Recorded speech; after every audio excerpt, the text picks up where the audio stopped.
Bien, bonjour, soyez les bienvenus à ce nouveau 12 at 12 for the Planet. Toutes les semaines, on se retrouve 12 minutes à midi pour parler d'un sujet d'éducation au développement durable. Cette semaine, nous sommes en direct à Fribourg en Brisgau, en Allemagne, avec une équipe de mécaniciens un peu particuliers, de mécaniciens vélo. Je laisse la parole aux mécanos. Bonjour à tous, je m'appelle Antoine, je suis en seconde ES et donc voici ici notre atelier de réparation avec tout notre équipement et comme vous le voyez, on est vraiment dans le parc de vélo et on est juste à côté du lycée. Aujourd'hui, je suis accompagné de Charlotte de la seconde L1 et moi je suis M. Dezigo, professeur de PS. Donc, écoutez, je vais expliquer un petit peu comment est née cette histoire, comment est arrivé ce container au sein de notre école. Et en fait, il y a 2 ans, 3 ans, on avait fait des journées projets sur des journées vertes et il y avait plein de projets sur le développement durable. Et on avait proposé avec un collègue des ateliers vélo et on a vu que plein de gens voyaient les bénéfices du vélo, voyaient l'intérêt de faire du vélo, mais ne s'y mettaient pas et on s'est posé la question, mais en fait, qu'est-ce qui bloque? Quels sont les obstacles qui freinent en fait la pratique du vélo? Pourquoi les gens n'utilisent pas au quotidien leur vélo? Et voilà. Et une des réponses était l'atelier vélo. Un des problèmes qui est apparu, c'est que beaucoup de jeunes gens ou de parents ne laissaient pas leur enfant prendre leur vélo pour venir au lycée parce que oui, mais s'il a un problème sur la route, comment il fait? Comment on fait? Et c'est cette insécurité-là, c'est à cette insécurité-là qu'on a souhaité répondre.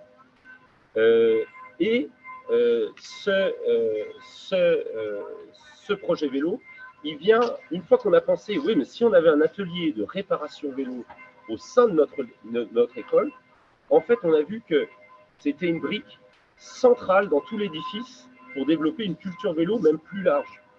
Donc, en voulant lutter contre un obstacle qui était qu'est-ce qu'on fait si on a un problème mécanique? Il y avait un autre obstacle, c'est ces dernières années, dans notre parking à vélo là, qui est assez grand, on avait noté quelques actes de sabotage. Et quand on voyait des petits CM2 ou 6e qui d'un coup, à qui on avait vu juste fait sauter les freins, ils étaient désemparés, ou on leur avait vidé le pneu, ils ne savaient pas quoi faire. Et voilà, c'est pour ça qu'on avait créé ça. Cet atelier vélo est donc central pour développer la culture vélo et vous allez voir dans les différents objectifs qu'on a mis en place, on retrouvera de permettre l'intégration au sein de notre lycée, permettre le développement de l'autonomie et tout ça dans différents rôles qu'on va vous présenter. Un petit peu d'histoire quand même pour expliquer comment ce container est arrivé ici. Il nous fallait un local et comme dans beaucoup d'écoles, on n'a déjà plus de place. Tout est pris, on n'a pas assez de salle et il nous manque de l'espace. Donc l'idée était de faire venir un container. Aussi l'idée du container était que si notre projet ne marche pas, on pourra toujours l'enlever et ça n'a pas d'incidence. Et puis c'est pas la peine de créer un bâtiment pour ça. Comment on a fait? On s'est un petit peu organisé. Il a fallu déjà l'autorisation de la ville, ça a pris un peu de temps, mais une fois qu'on a eu ça, ça nous a laissé aussi du temps pour chercher un container. Et celui-ci, on l'a récupéré gratuitement auprès d'une école qui avait un projet qui n'en avait plus besoin. Et nous, ils nous ont dit, on peut vous le donner, ça nous arrange, ça nous débarrasse. Donc, super. Ensuite, problème, ce container, vous ne le voyez pas, mais il y a 14 mètres entre l'endroit où on peut venir avec un camion et ce container. Il fallait une grande grue pour venir le poser. Et là, tout simplement, moi, j'ai demandé à une entreprise de couverture pour les toits, qui ont des grandes grues. Est-ce que pour une école, ils seraient d'accord de prendre ce container dans l'autre école, déplacer de quelques kilomètres et de l'amener 14 mètres? Et cette entreprise, la première à qui j'ai demandé, a accepté de manière gracieuse, donc gratuitement. Donc pour rien du tout, pour 0 €, nous avons eu un container et son transport jusqu'ici. Dernière petite chose, nous avons eu un budget de départ pour l'équiper. Vous voyez, à l'intérieur, il y a du matériel, il y a des pieds, etc. Il y a beaucoup de choses. On a eu un soutien de 2500 € qui vient de la Förderverein, l'amicale du lycée. Je voulais des sponsors d'entreprise, mais avec le Covid, cette amicale du lycée avait de l'argent et ils nous l'ont mis à disposition, donc c'était super. Voilà pour le budget de départ. Donc ici, nous avons une équipe de mécaniciens dont font partie Antoine et Charlotte. Et Charlotte va vous expliquer comment, comment on se développe pour devenir mécanicien vélo. On va des fois faire passer un diaporama PowerPoint qui va montrer une petite diapositive et ça reviendra à nous. Voilà, je laisse la parole à Charlotte. Alors nous, ça fait maintenant plus de 1 an qu'on fait, cette formation mécanicien vélo. Et cette formation, elle s'est divisée en 3 parties. Donc la première partie, c'était d'apprendre à comment fonctionne une roue, le gonflage, les rayons, avec les pédales et une selle. C'est la formation de base sur un monocycle. Après, on est passé à la deuxième étape qui consistait à utiliser à mettre en place des freins, un guidon, savoir bien les positionner, etc. Ça, c'était la deuxième partie de notre formation. Et maintenant, on s'entraîne à la troisième formation qui consiste à réviser tout le reste sur un vélo, donc les amortisseurs, les vitesses et ce genre de choses. Et avec cette formation, on peut proposer des services d'aide, donc notamment à partir de la semaine prochaine, à toutes les premières pauses, donc de 9h20 à 9h40, il y aura une personne à ce conteneur qui sera présent pour aider les personnes qui sont venues et qui, sur la route, ont eu un problème avec leur vélo. Et comme ça, ils peuvent le réparer avec nous. Et on a aussi mis en place une station de réparation qui est là, disponible tout le temps. Et ça permet donc à tous les élèves de pouvoir réparer leur vélo.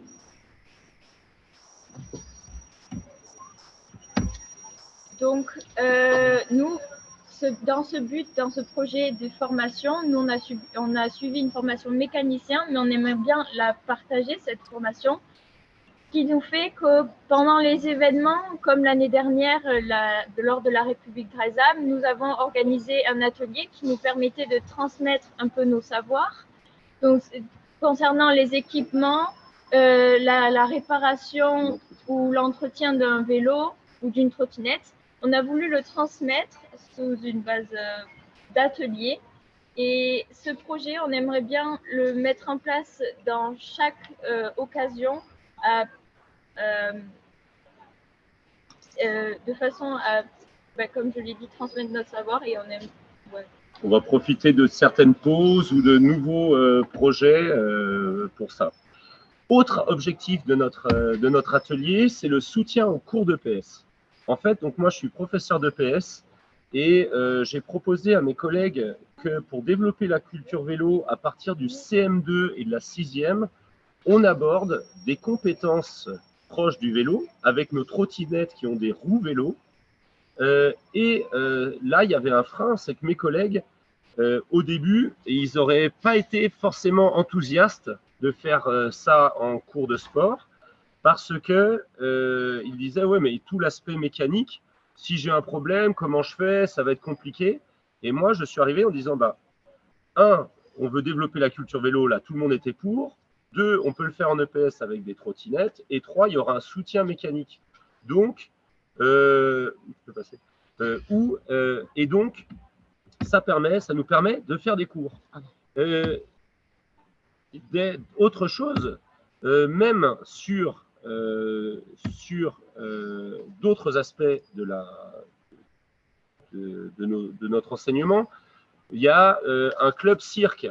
Et ben moi, je suis ravi, c'est moi qui l'anime, je suis ravi dès qu'il y a un problème avec les monocycles, les trottinettes, les waveboards ou quoi, j'ai mon équipe de mécaniciens qui est là en soutien. Donc, je ne suis plus tout seul. Donc, en fait, cette équipe d'élèves mécaniciens aide d'autres élèves à avoir des enseignements autour de la pratique vélo pour que chacun soit plus sûr. Par exemple, là, j'ai un cours que j'ai fait avec des 6e. Sur 20 élèves, j'ai 3 élèves qui vraiment ne sont pas à l'aise à vélo et en trottinette. Et donc là, depuis 2 cours, ces 3 élèves prennent de l'assurance et ça fait vraiment plaisir de pouvoir proposer ça.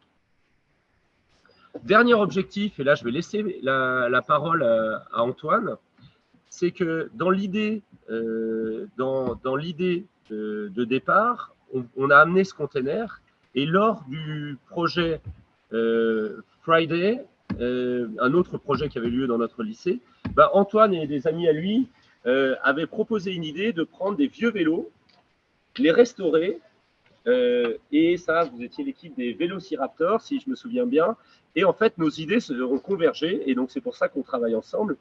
Et maintenant, l'idée, Antoine va vous l'expliquer, qu'est-ce qu'on fait de ces vélos qu'on restaure? Voilà, alors le but c'est de récupérer tous les vélos possibles, donc que ce soit dans les déchetteries, chez les gens qui n'utilisent plus leur vélo parce qu'ils sont trop vieux ou il y a quelques petits problèmes avec, ils ne veulent pas les réparer.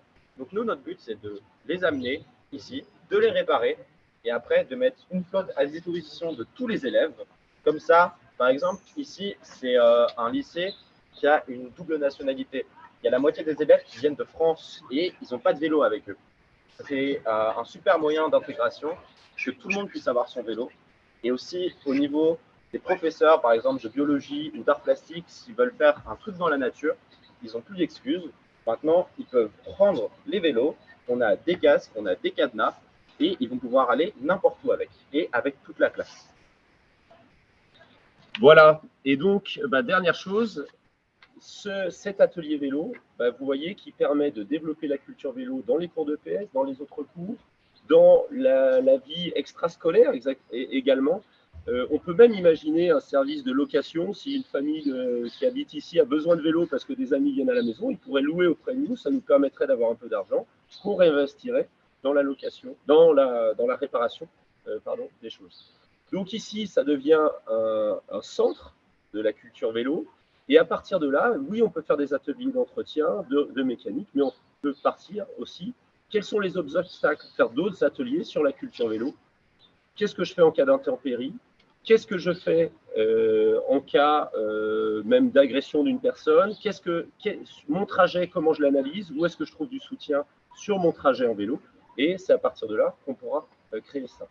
Dernière chose, on veut à terme monter un club de VTT, de mountain bike ici, parce qu'à Fribourg, on a des superbes pistes. Et pareil, un frein, c'est quand on est professeur, se dire, oh, je vais avoir 20-30 vélos, gérer tout ça tout seul, c'est dur. Mais en équipe, quand chacun fait ce qu'il peut, personne ne se crève. Et là, quand on est une équipe de 12, 15, 20 personnes, eh ben, ça devient accessible et on se soutient tous ensemble. Voilà. Voilà. Non, on a fini là-dessus et tout ça pour dire que là, la culture vélo va partir de là et de créer une culture, ça prend, nous, on se donne 3-4 ans pour développer pleinement la culture vélo dans notre établissement. Voilà. Merci beaucoup pour ce bouillon de culture, ce projet en équipe très engagé et très inspirant. Je vais couper l'enregistrement. La semaine prochaine, il y aura la place pour les questions. La semaine prochaine, on sera en direct de Clermont-Ferrand avec un maître de conf qui nous expliquera comment est-ce que son université fait la transition.